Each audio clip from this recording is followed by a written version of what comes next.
जोश से भरा हो दिल, सपना नया हो, हर कठिनाई से निकलने का हौसला नया हो, हार के बाद भी जीत का इरादा हो, हर पल में आगे बढ़ने का आत्मविश्वास हो। तो नमस्कार बच्चों, आप सभी का स्वागत है YRS लर्निंग हब में। तो आज करंट अफेयर का हमारा 7 जनवरी का लेक्चर है, जिसमें हम 7 जनवरी के तक जितने भी इंपॉर्टेंट करंट अफेयर्स है वो आपके साथ डिस्कस करेंगे। और पास में भी अगर कोई भी चीजें हमसे इंपॉर्टेंट चीजें मिस हो गई हैं तो उसको हम इस स्लाइड में आज के दिन कवर कर लेंगे। ठीक बच्चों, तो आपकी जितनी भी करंट अफेयर की PDF नोट्स हैं वो आपको सब मिल गई होंगी ड्राइव लिंक में एकदम, है ना। उससे रिलेटेड मुझे अभी तक कोई भी कमेंट बॉक्स में रिप्लाई नहीं मिला है, तो आई होप कि सारी चीजें आपको मिल रही होंगी प्रॉपर तरीके से। आज के भी क्लास होने के बाद जस्ट मैं इसको तुरंत अपलोड करवा दूंगा। ठीक, तो चलिए हम आज के मोटिवेशन के साथ आगे बढ़ते हैं एकदम। सो फर्स्ट ऑफ ऑल जो हमारे लिए सबसे इंपॉर्टेंट है, air martial Jitendra Mishra assumes command of western air commander. जो एयर मार्शल हैं जितेंद्र मिश्रा, उन्हें वेस्टर्न एयर कमांड का कमांडर नियुक्त किया गया है। ठीक, ये एक फाइटर जेट पायलट है।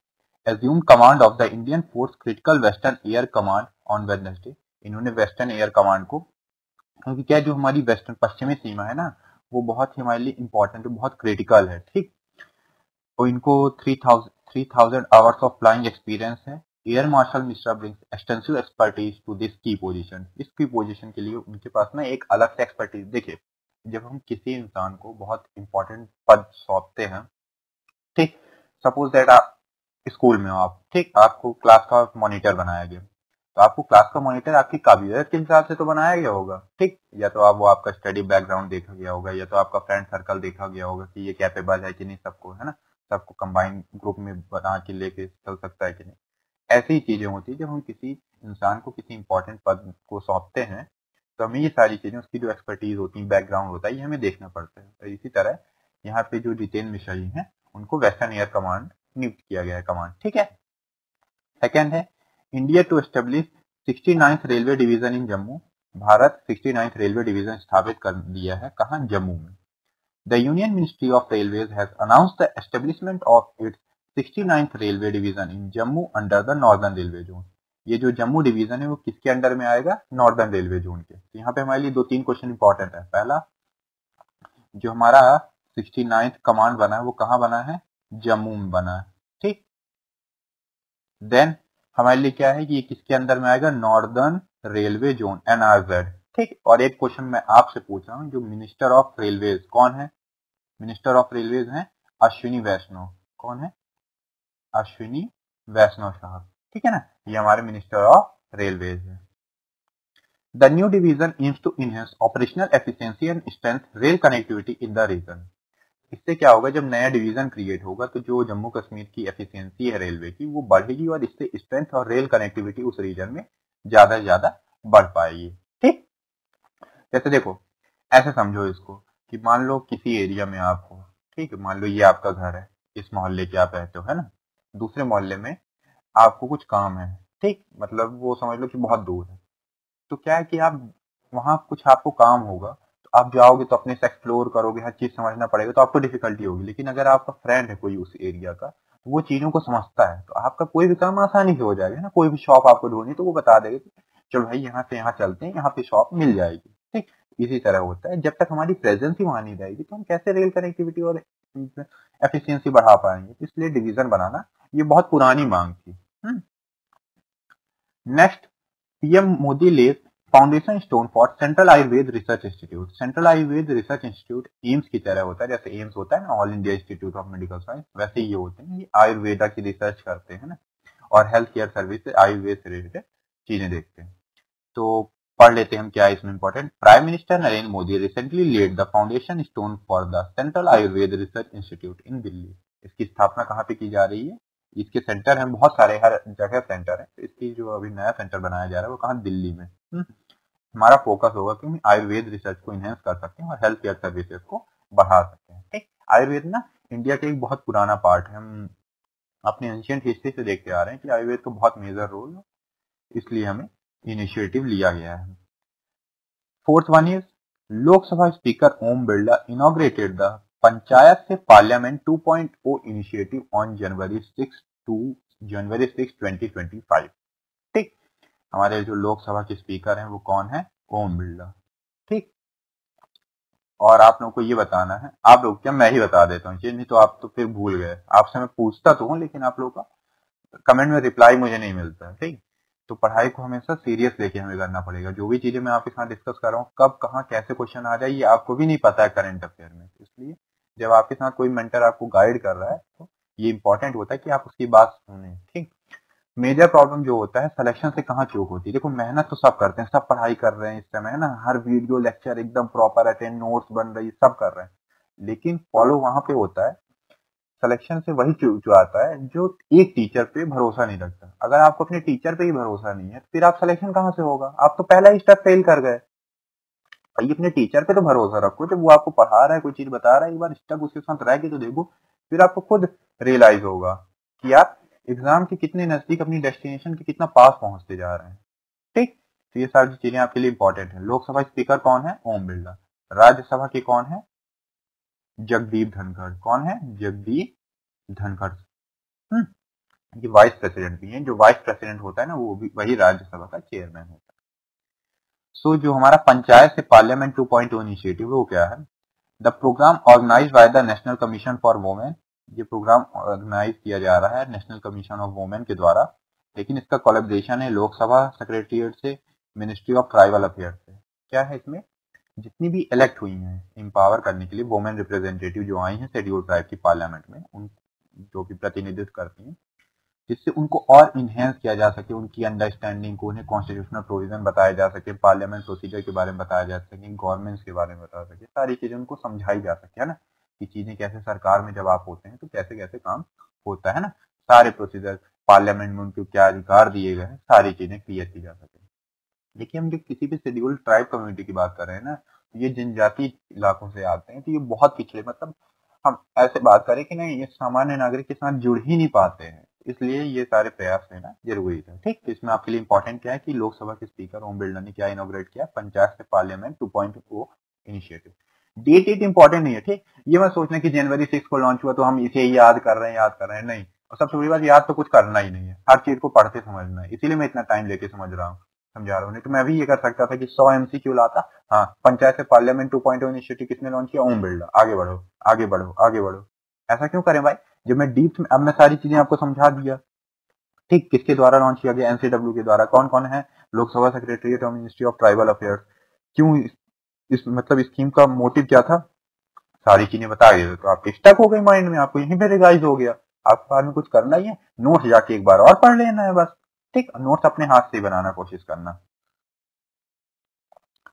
Okay, president Droupadi Murmu has recently appointed new governor for several Indian state. हाल ही में कुछ स्टेट्स के नए राज्यपाल की नियुक्ति की गई है, तो उनको देख लेते हैं कौन कौन है। जैसे बिहार का राज्यपाल बनाया गया आरिफ मोहम्मद खान को, जो पहले गवर्नर ऑफ केरला थे। और एक चीज और मुझे आप लोगों को बताना है कि जो गवर्नर का ओथ होता है, गवर्नर के ओथ के बारे में आपको पता होगा ना, शपथ समारोह जिसे बोलते हैं, वो कौन दिलाता है? गवर्नर को ओथ कौन दिलाता है? जब किसी भी राज्यपाल राज्य में उनकी नियुक्ति होती है ना, तो उन्हें ओथ दिलाई जाती है, तो वो कौन दिलाता है? ये कमेंट बॉक्स में मुझे इसका आंसर चाहिए, सीरियसली आंसर चाहिए। ठीक, और जो भी आंसर सही होंगे नेक्स्ट क्लास में उनसे बात होगी हमारी। फिर बात करें मणिपुर में, तो अजय कुमार भल्ला जी को नियुक्त किया गया है।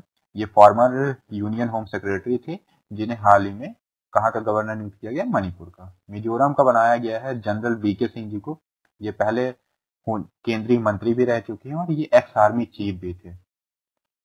केरला का बनाया गया है राजेंद्र आर्लेकर जी को, है ये गवर्नर ऑफ केरला। जैसे देखिए बिहार के पहले गवर्नर कौन थे? इनके पहले राजेंद्र आर्लेकर जी को अभी नियुक्त किया गया है। इसके पहले थे आरिफ मोहम्मद खान। तो जब इनको ट्रांसफर किया गया बिहार, तो वो पद खाली हो गया, तो वहां पे किसको नियुक्त किया गया? राजेंद्र आर्लेकर जी को। ओडिशा की नियुक्त किया गया है हरि बाबू कंबापति जी को। ठीक, ये कहाँ के राज्यपाल नियुक्त किए गए? ओडिशा के। Next, Hanoi declared world's most polluted city. जो हनोई है वो बहुत ही पॉल्यूटेड सिटी है। ये वियतनाम की कैपिटल है। कहाँ की कैपिटल है हनोई? वियतनाम की। Has recently been declared the world's most polluted city due to severe smoke with PM2.4। PM2.5 ना एक पार्टिकल्स होते हैं जो अपने एटमॉस्फेयर में रहते हैं, उनकी वजह से उनका लेवल बहुत ज्यादा हो गया था। कितना? 266 पर मीटर क्यूब। तो इसकी वजह से बहुत ज्यादा पॉल्यूटिव पूरे वर्ल्ड में डिक्लेयर किया गया है। और जो वियतनाम की गवर्नमेंट है उन्होंने ये किया है कि हम ज्यादा से ज्यादा इलेक्ट्रिक व्हीकल्स को प्रमोट करेंगे और पॉल्यूशन के खिलाफ और भी जो कदम हमारे लिए हो सकते हैं हम उठाएंगे। ठीक। नेक्स्ट है president Biden awards presidential medal of freedom to 19 distinguished individual. इसमें हमारे लिए जो इम्पोर्टेंट क्वेश्चन वो है कि जो प्रेसिडेंट बाइडेन थे उन्होंने हाल ही में कितने लोगों को डिस्टिंग्विश्ड इंडिविजुअल मेडल दिया है, फ्रीडम मेडल ऑफ फ्रीडम, तो वो 19 लोगों को दिया है। ठीक, ये हमारे लिए इम्पोर्टेंट है। ये क्या होता है, जो प्रेसिडेंशियल मेडल ऑफ फ्रीडम होता है ना, ये जो अमेरिका का है, ये हाईएस्ट सिविलियन अवार्ड, जैसे भारत का जो हाईएस्ट सिविलियन अवार्ड होता है वो क्या होता है, भारत रत्न। तो अमेरिका का क्या होता है, अमेरिका का जो हाईएस्ट सिविलियन अवार्ड है वो है प्रेसिडेंशियल मेडल ऑफ फ्रीडम। ठीक ठीक, तो ये हमारे लिए इंपॉर्टेंट है कि जो प्रेसिडेंट बाइडेन जी को है उनको प्रेसिडेंशियल मेडल ऑफ फ्रीडम उन्होंने 19 अलग अलग लोगों को अलग अलग क्षेत्रों में दिया। जैसे कोई भी क्षेत्र में महान काम, मान लीजिए स्पोर्ट्स में ही है, ठीक, तो कोई महान होता है, जैसे हम इंडिया की बात करें तो सचिन तेंदुलकर बहुत महान क्रिकेटर थे, तो उन्हें भारत रत्न दिया गया। ये तो सचिन तेंदुलकर से पहले ऐसा नियम था कि खेल के क्षेत्र में भारत रत्न किसी को नहीं दिया जाता था। ये बहुत सारी चीजें हैं जो हमें समझना होता है। नेक्स्ट बात करें तो केवन पारेख एज्यूम्स, केवन पारेख साहब जो है इन्हें एप्पल का सीएफओ, चीफ फाइनेंशियल ऑफिसर बनाया गया। ये हमारे केवन पारेख साहब, इसके पहले जो थे ना वो लूका मैस्ती थे, वो बहुत मतलब दशकों तक एप्पल के सीएफओ थे, लेकिन हाल ही में इन्हें नियुक्त किया, ये केवन पारेख, तो ये हमारे लिए इंपॉर्टेंट है। ऑसम, इसका मतलब है new African union mission approve for Somalia. African union में ही आता है सोमालिया, तो उसके लिए एक मिशन लॉन्च किया गया है। ये मिशन लॉन्च किया गया है किसके द्वारा, यूनाइटेड नेशन सिक्योरिटी काउंसिल के द्वारा। सिर्फ दो चीजें इंपॉर्टेंट है, ये मिशन किसके लिए है, तो सोमालिया और अफ्रीका यूनियन के लिए है। किसके द्वारा लॉन्च किया गया है, तो UNSC, United nation security council, बस इससे ज्यादा और कुछ नहीं। ठीक, इस मिशन का एम क्या है, स्ट्रेंथ स्टेबिलिटी प्रोवाइड कर सके, फैसिलिटेट कर सके ह्यूमैनिटेरियन मानवता सहायता, डिप्लॉयमेंट ऑफ अप टू 12,626 जो यूनाइटेड नेशन सिक्योरिटी काउंसिल की सिक्योरिटीज होती हैं उनको तैनात किया जाएगा, जिससे लोगों की लाइफ और लेवल इंक्रीज किया जा सके। बहुत ज्यादा जरूरी है। अफ्रीका की हम बात करेंगे तो अफ्रीका बहुत पीछे है अभी, वो आम अगर हम उसमें कंपैरिजन करें तो उसको बहुत ज्यादा जरूरत है पूरे विश्व की सहायता की। Then 38th national games torch named for Tejaswini, जो 38th नेशनल गेम्स है टॉर्च गेम, उसका नाम दिया गया तेजस्विनी। ये इंपॉर्टेंट है मेरे लिए, है ना। तो शेड्यूल इन उत्तराखंड, इसको रखा कहाँ गया है, उत्तराखंड, इसके सारे गेम कहाँ होंगे, उत्तराखंड में होंगे। इसका नाम है तेजस्विनी, ये इंपॉर्टेंट है। जो वहाँ की चीफ मिनिस्टर है, ये चीफ मिनिस्टर है Pushkar Singh Dhami, inaugurated the torch precision from Haldwani Nainital district. इन्होंने हल्द्वानी से इसकी शुरुआत की, हल्द्वानी की।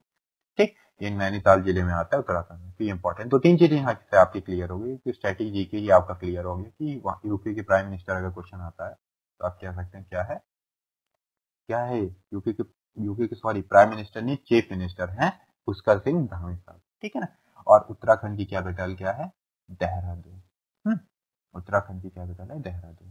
ठीक, बहुत सारी चीजें यहाँ से क्लियर हो गई। Next, world blitz chess championship 2024 successfully held in New York. यही हमारे लिए कितना इंपॉर्टेंट है कि जो वर्ल्ड ब्लीड चेस चैंपियनशिप 2024 में हुई थी वो किस शहर में हुई थी, तो न्यूयॉर्क में हुई। नेक्स्ट हमें आगे बढ़े, मेरा तो ये सबसे ज्यादा फेवरेट पार्ट है, आप लोगों का है कि नहीं, ये कमेंट बॉक्स में बताइएगा जरूर। ठीक है ना। इंपॉर्टेंट डेज पढ़ने में जो मजा है वो कहीं नहीं है, इससे क्वेश्चन भी बहुत ज्यादा आते हैं। इसको हल्के में ले लेना। आप किसी भी एग्जाम की बात कर लो, चाहे सीयूईटी की ले लो, सीयूईटी में तो इतने ज्यादा क्वेश्चन आते हैं। पिछले साल मेरे से ही बच्चे डिस्कस कर रहे थे, जब ये चीजें मैं लेके आता तो भर भर के बहुत सारे लेके, सर इतना क्या आएगा, उनमें से 5 से 6 क्वेश्चन डायरेक्ट मेरे नोट से आए थे, इसलिए आपके लिए इंपॉर्टेंट है, be careful. So national birth day, celebrating birth and conservation observe on January 5। देखिए एक बात मैं आपको और बता दूं, जब हम किसी डे की बात करते हैं ना, तो जैसे जनवरी 5 को नेशनल बर्थ डे मनाया जाता है, तो ऐसा नहीं है कि हम 5 जनवरी को ही पूरे पक्षियों को माने उसके बाद जाने दें, उसे मतलब ही नहीं है। नहीं, हमें एक अवेयरनेस पैदा करनी है लोगों के बीच में, है ना, लोग अवेयर रह सकें कि कंजर्वेशन कैसे होगा, हाईलाइट उनकी इकोलॉजिकल सिग्निफिकेंस, उनसे किस चीजें से दिक्कत होती है पक्षियों को, है ना, वो काम हम ना करें, ऐसे उनके लिए वर्क लाइफ बनाए, वो अच्छे से इस देश में विश्व में रह सके। ठीक। नेक्स्ट है nation celebrates Guru Govind Singh Jayanti on January 6। गुरु गोविंद सिंह जी की जयंती मनाई जा रही है। गुरु गोविंद सिंह जी 10वें सिख गुरु थे, है ना। Is being observed across India with devotions on January 6। बहुत ज्यादा पूजा पाठ किया जाता है, जो जितने भी डिवोटीज होते हैं दिन गुरुद्वारा जाते हैं, पार्टिसिपेट करते हैं प्रेयर में, और उनकी टीचिंग्स और करेज, इक्वालिटी, सर्विस, तो सब चीजों को पढ़ते हैं और कोशिश करते हैं कि हम ये सब चीजें अपनी लाइफ में उतार सकें, क्योंकि गुरु गोविंद सिंह जी ना बहुत अच्छे आदमी थे, बहुत अच्छे, ऐसा समझो कि उनकी टीचिंग बहुत अच्छी थी। ट्रूथ को लेके, सच्चाई को लेके वो हमेशा लोगों को इंस्पायर करते थे और लाखों लोगों को इंस्पायर करते थे। उनकी ह्यूमैनिटी, मानवता बहुत अच्छी। ठीक, तो नमन है हमें ऐसी शख्सियत को, गुरु गोविंद सिंह जी को। ठीक, तो आगे बढ़ते हैं। That's it. इससे रिलेटेड कोई भी क्वेरी होगी तो आप कमेंट बॉक्स में मेरे से जरूर पूछें। कमेंट बॉक्स आपके लिए हमेशा ओपन है। कमेंट बॉक्स में कोई भी होगा, कोई भी, देखो, रेलिवेंट क्वेश्चन पूछो। ठीक, ऐसा नहीं कि सर ये नहीं हो रहा, वो नहीं हो रहा, ये आपको हर चीज का अपडेट किसी न किसी लेक्चर में। आप प्रॉपर जुड़ो ना। आपको सीएचएस क्लास 9 की प्रिपरेशन कर रहे हो तो प्रयत्न बैच आपके लिए किस लिए फ्री ऑफ कॉस्ट? सारी चीजें तो आपको मिल रही है। क्या नहीं मिल रहा है आपको? एमसीक्यू की प्रैक्टिस आपको कराई जा रही है, नोट्स आपको मिल रही है, सारी चीजें आपको मिल रही है। तो आपको जो ड्राइव लिंक में जो भी पीडीएफ है, ड्राइव लिंक आपको वीडियो के डिस्क्रिप्शन में मिल जाएगी, वहां से जाके लिंक से आप डाउनलोड कर लो। ड्राइव लिंक में सारी चीजें, सेपरेट फोल्डर्स बने हुए। मैथ्स का आपको नोट्स चाहिए तो मैथ्स की नोट्स आपको वहां मिल जाएगी। मैथ्स की जितने भी लेक्चर्स हैं पीडीएफ में सब मिलेगी। करंट अफेयर की पीडीएफ मिलेगी, सोशल साइंस की मिलेगी, इंग्लिश की मिलेगी, हर सब्जेक्ट की आपको मिलेगी। ठीक, तो रेलिवेंट क्वेश्चन ही पूछे और डाउट हो तो बेफिक्र पूछे, डाउट नहीं रखना अपने मन में। ठीक, अगर आपके मन में डाउट रह गया तो फिर आपके लिए आगे प्रॉब्लम होगा। एग्जाम टाइम में ना फिर आप परेशान हो लोगे, अरे सर ये चैप्टर नहीं समझ में आया, ये नहीं आया, वो नहीं आया। भाई एक लेक्चर में मान लो नहीं समझ में आया तो दूसरी बार देखो, तीसरी बार देखो, चौथी बार देखो, क्या इतने में भी नहीं समझ में आएगा? तो भी अगर आपको नहीं समझ में आ रहा, डिमांड आएगी तो उस लेक्चर को दोबारा टीचर आपके लिए रिकॉर्ड करके लेके आएगा। लाइव लेक्चर ले रहे हैं भाई। ठीक, तो लाइव डाउट ही सॉल्व हो जाएगा। और ठीक, तो धन्यवाद बच्चों।